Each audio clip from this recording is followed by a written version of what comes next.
हाय, hello, नमस्कार. तुम्ही ऐकत आहात PCET's इन्फिनिटी 90.4 FM आणि मी तुमच्यासोबत आहे तुमची रेडिओ मैत्रीण RJ मैत्री.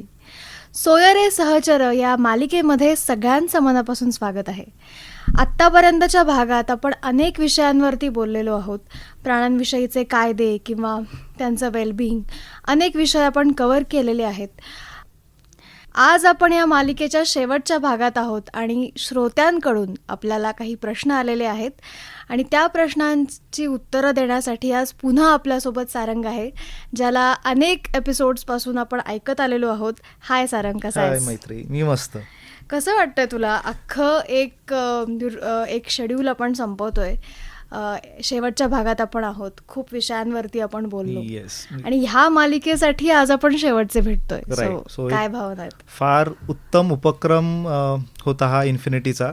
एक मस्ट नीडेड मी म्हणेन पब्लिक अवेअरनेसची फार एक जी कमतरता होती ती या उपक्रमातनं बऱ्यापैकी पब्लिक रीच होऊन ती खूप कव्हर झालेली आहे. खूप महत्त्वाचे मुद्दे आपण त्याच्यात कव्हर केलेले आहेत.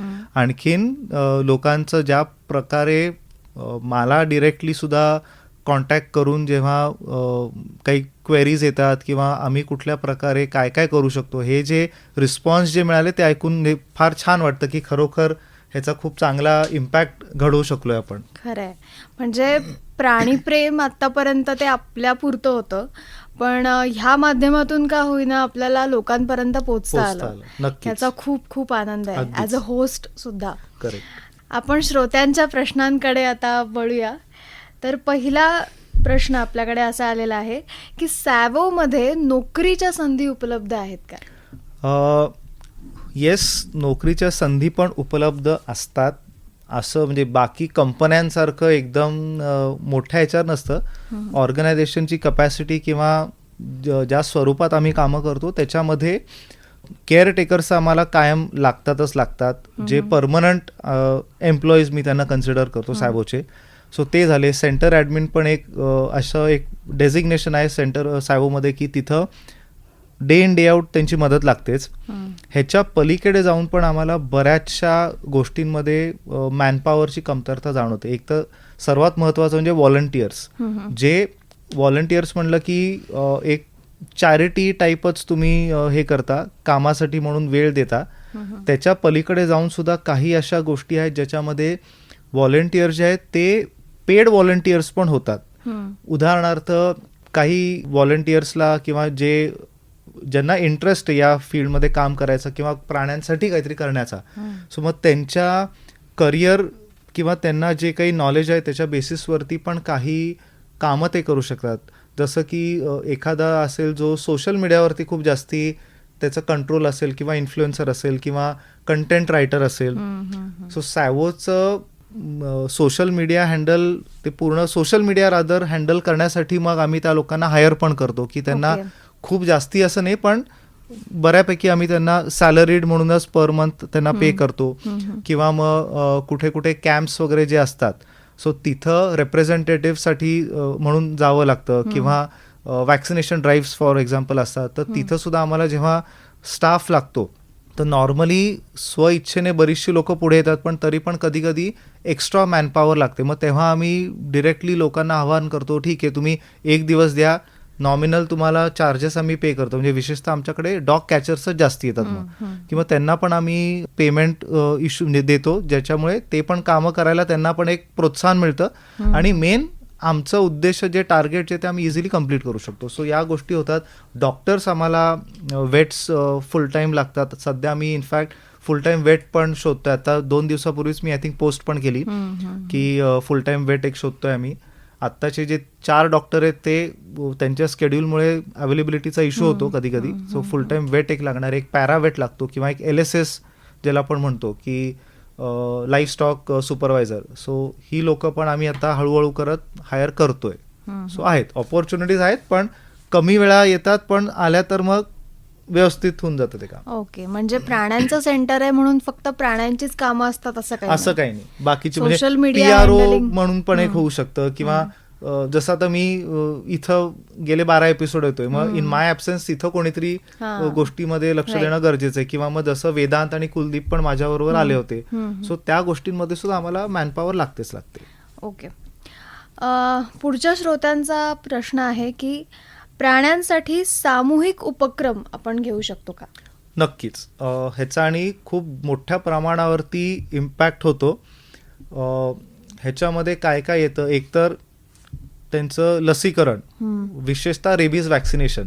सो त्याच्यासाठी ग्रुप व्हॉलंटिअरचं क्रिएट करणं किंवा जे प्राणीप्रेमी आहेत त्यांनी एकत्र येऊन एक कुठली तर आम्ही नॉर्मली ही स्ट्रॅटेजी ठेवतो की 4 ग्रुप बनवतो, 10-10 व्हॉलंटिअर्सचे, 4 गल्ल्या टार्गेट करतो.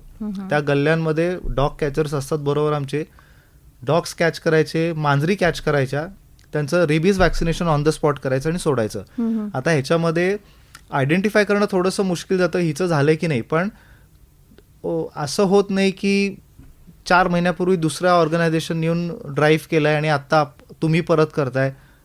It works as a booster dose, त्याच्यामुळे त्यांची इम्युनिटी अजून स्ट्रॉंग होते. सो ते करता येतं. ॲडॉप्शन कॅम्प्स आपण अरेंज करू शकतो, ज्याच्यामध्ये ह्याचा सर्वात मोठा फायदा होतो की रस्त्यावरची जी पिल्लं असतात त्यांची संख्या कमी व्हायला मदत होते. संख्या कमी व्हायला मदत होते म्हणजे त्यांना घरं मिळतात. ॲडॉप्शन झाली की त्यांना हक्काचं घर मिळतं, म्हणजे मग त्या पर्टिक्युलर कुत्र्या मांजराच्या पिल्लाचं आयुष्य सुधारतं की त्याचं वॅक्सिनेशन झालं, त्याचं खाणं पिणं, आरोग्य, त्याचं स्टरलायझेशन, हे सगळं एक कोणीतरी माणूस किंवा फॅमिली लक्ष देऊन करते. त्याच्यामुळे रस्त्यावरची संख्या कमी होते, लोकांना डिरेक्टली त्याचा इम्पॅक्ट होऊ शकतो. तिसरं म्हणजे सोसायट्यांमध्ये जे नॉर्मल आपण कॉन्फ्लिक्ट बघतो की फीडर्स बरोबर किंवा प्राण्यांचा उच्छाद जो मांडतात असं ते म्हणतात. सो त्याच्यासाठी सोसायटी किंवा कम्युनिटी ॲज सच एक पब्लिक अवेअरनेस ड्राईव्स आपण अरेंज करू शकतो, ज्याच्यानी मेजॉरिटी लोकांपर्यंत आपण या गोष्टी एक्सप्लेन करू शकतो. इन पर्सन असलं की अजून both way two way communication easily होतं ते, आणि मग लोकांना पण एक त्यातले गैरसमज सगळे निघून प्राण्यांच्या दृष्टीने आणि माणसांच्या दोघांच्या दृष्टीने एक ते को एक्झिस्टन्स योग्य प्रकारे आपण एक्सप्लेन करू शकतो. तर हे करू शकतो आपण. सामूहिक उपक्रम खूप फायद्याचे पण ठरू शकतात. येस. पुढचा प्रश्न असा आहे की प्राण्यांच्या वेलफेअरसाठी आपण काय करू शकतो? प्राण्यांच्या वेलफेअरसाठी अगदीच स्टेप 0 पासून म्हणला तर किमान तुमच्या आजूबाजूच्या गल्लीमध्ये जी काही कुत्री असतील समजा किंवा मांजरं, त्यांना आपण 2 वेळचं खायला तरी, 2 वेळचं नाही तरी चालेल, 1 वेळचं तरी त्यांना पोटभर जेवण द्यायची आपण सोय करू शकतो, जेणेकरून ते इकडे तिकडे भटकणार नाहीत. भुकेमुळे ते सगळीकडे फिरतात, मग ते सगळे टेरिटोरियल वॉरफेअर हे ते सगळं त्याच्यामध्ये इन्क्लूड होऊन जातं. सो जर का त्यांना 2 वेळचं खायला प्यायला मिळालं की ते तिथंच शांत बसतील. एकदा पोट भरलं की ते कोणाच्या नादी स्वा लागत नाही, ते आपापले जाऊन झोपतात. सो फिडिंगचा एक सगळेजण प्रयत्न करू शकतात. दुसरी गोष्ट, प्रत्येकाने आपापल्या गल्ली पुरतच जरी लक्ष केंद्रित केलं की बाबा माझ्या गल्लीमध्ये 5 कुत्री आहेत आणि 2-4 मांजरं आहेत, ह्यांचं ऑपरेशन नाही झालेलं, आपण ऑपरेशन करून घेऊ, जेणेकरून त्यांची संख्या तेवढीच राहील. आहेत तर प्राण्यांना आता खायचे प्यायचे मारामारी तर अजून पॉप्युलेशन वाढून फायदा होत नाही. सो मग ते करू शकतो. त्याच्यानंतर त्यांचं वॅक्सिनेशन आपण रेकॉर्ड मेंटेन करू शकतो. आता आम्ही अख्ख्या पुणे डिस्ट्रिक्टमध्ये करायचं म्हणलं की आम्हाला लक्षात ठेवणं अवघड जातं. इन्स्टेड माझ्या गल्लीतलं जर का 4 कुत्र्यांची मी जबाबदारी घेतली तर त्यांचा वॅक्सिनेशन रेकॉर्ड आपण मेंटेन ठेवू शकतो, जेणेकरून त्यांना आणि डिरेक्टली बाकीच्या रहिवाशांना त्रास होऊ शकत नाही काही. ते पण एक करू शकतो. किंवा आता आपण या सगळ्या एपिसोड्समध्ये हे पण डिस्कस केलं की इंजर्ड किंवा रेस्क्यू असं एखादं दिसलं, इंजर्ड पेट असेल किंवा ज्याला काही झालेलं आहे, आजार झाला आहे पण आयडेंटिफाय करता येत नाही, किमान आपल्याला आता माहिती आहे की काय करून आपण नियरेस्ट NGOs किंवा वेट्सला कॉन्टॅक्ट करून त्यांना पण मदत करू शकतो. हे सगळं डिरेक्टली इनडायरेक्टली आपण कॉन्ट्रीब्यूट करतो ॲनिमल वेलफेअरसाठीच एका दृष्टीने. म्हणजे वेलफेअर म्हणजे अगदी बेसिक गोष्टी आहेत, फार काही त्याला मोठं करावं लागत नाही. अगदी. ग्रेट. पुढचा जो प्रश्न आहे तो अत्यंत महत्त्वाचा आहे आणि मला स्वतःला पडलेला आहे. तो म्हणजे आपण अनेक ॲक्सिडेंट्स बघत असतो आणि त्याच्यामध्ये जर इंटरनल काही ब्रेक झालं तर एक्सरेची सुविधा प्राण्यांसाठी असते का आणि ती कुठे आहे? हा सर्वात मेजर इश्यू येतो, म्हणजे जसं तू म्हणली ऍक्सिडेंट केसमध्ये सर्वात जास्त येतो. त्याच्या पलीकडे आर्थरायटिस वगैरे पण जर का असेल किंवा एखादा ट्युमर जरी असेल तर तो किती डीप आहे आणि त्याचं सगळं समजून घेण्यासाठी एक्सरेज नेसेसरी. पण आपल्याकडे एवढं इन्फ्रास्ट्रक्चर नाही आहे की ह्युमन पॅथॉलॉजी लॅब्स आपल्याला गल्ली गल्लीत दिसतात जिकडे एक्सरे फॅसिलिटी माणसांची आहे. प्राण्यांसाठी खूप कमी डायग्नोस्टिक सेंटर्स आहेत जे अलाव करतात. आता काही डायग्नोस्टिक सेंटर असे पण आहेत जे ओनर स्वतः पेट फ्रेंडली आहेत, त्याच्यामुळे ते तिथं अलाव करतात पेट्सचा एक्सरे करायला. पण जिथे अशी माणसं आपल्याला देव माणसं नसतात तिथं मग पोर्टेबल एक्सरे मशीनची सोय आहे. सो काही प्रोव्हायडर्स आहेत, एक ज्यांची आम्ही सर्व्हिस घेतो ते अर्पिता डायग्नॉस्टिक्स म्हणून आहेत सासवडमधले. ते पोर्टेबल मशीन घेऊन कुठेही सांगा येतात, एक्सरे काढतात आणि रिपोर्ट पाठवतात तुम्हाला. सो ती फॅसिलिटी पण आहे. पोर्टेबल मशीन लागतात म्हणजे ते साईट वरती येऊन एक्सरे काढू शकतो आपण. ओके. एक जनरल सगळ्यांचा प्रश्न म्हण किंवा अंधश्रद्धा म्हण, रात्री कुत्री रडायला लागली की साधारणपणे आता काहीतरी वाईट होणार आहे. तर ह्याच्या मागे काय लॉजिक आहे आणि त्यांना शांत करण्यासाठी काय आपण करू शकतो? हे निव्वळ अंधश्रद्धा आहे. कुत्री रडतात ह्याचा हा अर्थ नाही की तुमच्या आयुष्यात किंवा पुढे काहीतरी वाईट प्रसंग येणार असं काहीतरी त्यांचं सिक्स सेन्स स्ट्रॉंग आहे बरं का, म्हणून रडतायत. नाही तर हे पण असं म्हणतात की आत्मा बित्मा काहीतरी त्यांना दिसतात, भूत प्रेत, म्हणून मग हे कम्प्लिटली चुकीचं आहे. बेसिकली उपाशी पोट असलं की प्राणी सोडा, आपल्याला सुद्धा रात्री झोप लागत नाही, ती भूक लागतेच. त्याच्यामुळे मग त्याच्यासाठी ते होतं. त्यांना काही आजार असेल तर होतं. डिप्रेशनमध्ये जर का कुत्री असेल तरीही ते हाऊलिंग करतात, रडतात. जे आपण नॉर्मली त्यांना, म्हणजे आम्ही पण लहानपणी आम्हाला पण असंच सांगितलं गेलं की कुत्रं रडायला की हाडहाड करायचं की ते गप्प बसतं. पण तसं करून सॉल्व्ह होत नाही काही. सो त्याच्या जागी त्या कुत्र्याशी खिडकीतूनच तुम्ही बोलवा, त्याला काय चाललंय, काय झालं तुला, 2-4 गोष्टी बोला. अँझायटी डिप्रेशन जे असतो प्रकार तो बोलूनच समोरच्या प्राण्याचा कमी होऊन जातो. जर का एकच तुम्ही बघताय की एखादं कुत्रं रोज रडतंय तर मग थोडंसं त्याच्याकडे जास्ती लक्ष द्या की त्याचं अँझायटी डिप्रेशन कमी करण्यासाठी आपल्याकडे काही टॉनिक्स पण आहेत जे तुम्हाला कुत्र्याला हात लावायची गरज नाही. दूध पोळी काहीतरी जे काही खायला द्याल त्यात ते फक्त ठराविक पोर्शन औषधात असतो, क्वांटिटी तेवढी दिली तरी त्याला एक आठवड्याभरात तुम्हाला फरक जाणवेल की ते शांत होऊन जातं. सो रडत असेल म्हणून दगड मारणं किंवा हाडूड करणं हे सोल्युशन कधीच होऊ शकत नाही. फक्त मी म्हणलं तसं की त्याच्या मागचा अंडरलाईंग काय त्यांना आजार असेल, ते आपल्याला मानसिक आजार असू शकतो, ते आपल्याला शोधणं गरजेचं आहे. ओके. पुढचा प्रश्न आपल्याला असा आलाय की प्राण्यांचं निर्बीजीकरण किंवा लसीकरण झालंय हे कसं ओळखायचं? So animal welfare board of India, जे आपले गव्हर्नमेंट ऑफ इंडियाची बॉडी आहे ॲनिमल वेलफेअरसाठी, सो त्यांचा जो SOP आहे, स्टँडर्ड ऑपरेटिंग प्रोसिजर, त्याच्याप्रमाणे कुठल्याही कुत्र्या किंवा मांजराचं ऑपरेशन, नसबंदी, निर्बीजीकरण, स्टरलायझेशन, न्यूटर, स्पेइंग, हे एकच टर्म आहे सगळ्याला, हे केलं असेल आणि ते केल्यानंतर एक प्रोटोकॉल आहे. म्हणजे त्यांचा कान जो आहे, डावा कान, तो त्रिकोणी शेपमध्ये वरच्या साईडला नॉच करतात, म्हणजे कट करतात. कट केल्याने प्राण्याला काही होत नाही कारण त्याला लगेच बर्न करतात, त्याच्यामुळे ते रक्त पण थांबून जातं, क्लॉट होऊन जातं आणि त्यांना शुद्धीत आल्यानंतर असं कळत नाही काही. पण ही एक मेजर इंडिकेशन आहे आणि आय थिंक हे सगळीकडे हेच स्ट्रॅटेजी वापरतात. इयर नॉचिंग इज, म्हणजे हा प्राणी किंवा कुत्रं मांजर जे काय त्यांचं ऑपरेशन झालेलं आहे. आपल्याकडे कुत्री ऑपरेट झालेत की नाही हे लवकर समजू शकतो, मांजरांचं खूप डिफिकल्ट जातं. आता मुंबई म्हणजे BMC सारख्या ठिकाणी त्यांनी मांजरांचं टेंडर काढलेलं आहे ऑपरेशनसाठी. सो त्याच्यामुळे आता तिकडं स्ट्रे कॅट कॅचिंग सुद्धा सुरू झालंय. आपल्याकडे अजून तशी फॅसिलिटी नाहीये, पण आम्ही 3 वर्षापासून जे ऑपरेशन करतोय बाय डिफॉल्ट आम्ही फ्युचर फोरकास्ट करूनच इयर नॉचिंग कंपल्सरी केले. सो ते एक आपण आयडेंटिफाय करू शकतो. वॅक्सिनेशनचं म्हणशील तर असं काही खूण त्याची ॲज नाही. आता बऱ्याचशा कॉर्पोरेशनकडनं सुद्धा उपक्रम राबवले जातात रेबीज वॅक्सिनेशन, तेव्हा आम्ही त्यांना गळ्यामध्ये रेड कलरचा कॉलर बांधतो. पण ते कुत्री स्वतः एकमेकांशी खेळताना स्वतः ते तोडून काढून टाकतात किंवा मग कुठेतरी जाताना अडकते आणि तुटून जाते.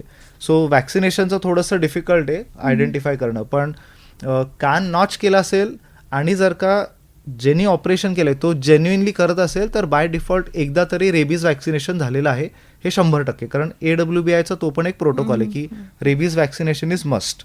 ओके.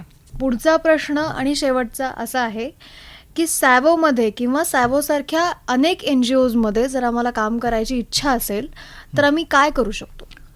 सो आपण जेव्हा व्हॉलंटिअरिंग म्हणतो, व्हॉलंटिअरिंगचा अर्थ तोच आहे की त्याच्यात टाईम लिमिटेशन्स काही नाही आहेत. ॲटलिस्ट मी सॅवोच्या वतीने एवढं सांगतो की सॅवोमध्ये कोणाला मदत करायची म्हणून यायचं असेल तर त्याला टाईम लिमिटेशन फक्त एवढं की सॅवोचं जे 9 to 6 PM official centre time आहे त्याच्यामध्ये कधी पण आहे. त्याच्यासाठी तुम्हाला अपॉइंटमेंटची गरज नाही. कारण बेसिकली तुम्ही तुमचा बिझी दिवसात न थोडा वेळ काढताय त्याच्यामुळे त्याच्यात तुम्हाला कंडिशन्स टाकणं हे चुकीचं होतं. स्वइच्छेनं तुम्ही येताय तर त्याला काही लिमिटेशन काही नसतात. बाकी मग इन जनरल कुठल्याही ॲनिमल NGOसाठी किंवा ॲज अ ॲनिमल रेस्क्यू म्हणून काम करताना एक आम्ही कायम सांगतो की एक फर्स्ट एड तुमच्याकडे किट असणं गरजेचं आहे. की जसं तुमच्याकडे एक बँडेज पाहिजे. ज्यांना थोडंसं डेअरिंग असते की ते बाबा डॉगला पकडून इंजेक्शन्स किंवा ट्रीटमेंट ड्रेसिंग करायची त्यांची हिंमत आहे तर मजल एक झालं. किंवा मग गोचिड पिसवा जे अंगावर होतात तर त्याच्यासाठी जी पावडर आम्ही यूज करतो बोल्फो पावडर ती बरोबर ठेवा की ती ऑनसाईट तुम्ही ट्रीट करू शकता. मॅगेट्स जेव्हा होतात तेव्हा आयव्हरमॅक्टिन इंजेक्शन जर का बरोबर राहिलं तर ते तुम्ही ॲडमिनिस्टर करू शकता. म्हणजे एक्सटर्नली सोडायचं असतं की त्यांनी मरतात मॅगेट्स. किंवा मग अजून नेल ट्रिमर्स एक आम्ही कायम बरोबर ठेवतो. बँडेज एक झालं, क्रेप बँडेज एक झालं की कुठे ड्रेसिंग करून किंवा पाय अगदी त्याला मुरगळला असेल किंवा इंजुरी झाली असेल तर मग तेव्हा तो टाईट बांधण्यासाठी या सगळ्या गोष्टी आम्ही युजली प्रत्येक आमच्या सॅवोच्या व्हॉलंटिअरकडे एक ना एक किट हे आम्ही देतोच की हे कायम राहू देत. अँटीबायोटिक, पेन किलर या पण आम्ही कायम ठेवणं रेकमेंड करतो सगळ्यांना. ओके. बऱ्यापैकी प्रश्नांची उत्तरं सारंगने आपल्याला दिलेली आहेत आणि खूप सविस्तर तू बोललास. खूप ज्या पद्धतीची माहिती प्राण्यांविषयीची पोचली पाहिजे जी पोचत नाही. अर्धवट काहीतरी माहिती असतं किंवा अर्धवट नॉलेज असतं. सो ते म्हणतात ना की एकतर पूर्ण असावं नॉलेज किंवा काहीच नसावं. अर्धवट ज्ञान धोक्याचे. तर ह्या मालिकेचा उद्देशच हा होता की प्राण्यांविषयी जास्तीत जास्त अवेअरनेस आपण निर्माण करू शकू, प्राण्यांविषयी बोलू शकू, त्यांच्या व्यथा मांडू शकू. तर मला असं वाटतं की हे तुझ्यामुळे खूप छान पद्धतीने पार पडलेलं आहे, शक्य झालेलं आहे. आणि तू खूप काय म्हणूयात पुण्याचं काम करतोच आहेस आणि तुझ्याबरोबर अनेक जणांना तू या क्षेत्रात ओढलेलं आहेस आणि त्यांनाही रोजगाराच्या संधी तू दिल्यास आणि त्यांचाही हातभार या कामासाठी लागतो आहे. त्यानिमित्ताने मलासुद्धा तुझ्यासोबत काम करायची संधी मिळाली. त्याबद्दल थँक्यू सो मच. आणि माझ्याकडून आणि इन्फिनिटीकडून सुद्धा तुझ्या पुढच्या संपूर्ण वाटचालीसाठी, प्रोजेक्टसाठी खूप खूप शुभेच्छा. Thank you so much. सगळ्यांचे आभार. थँक्यू.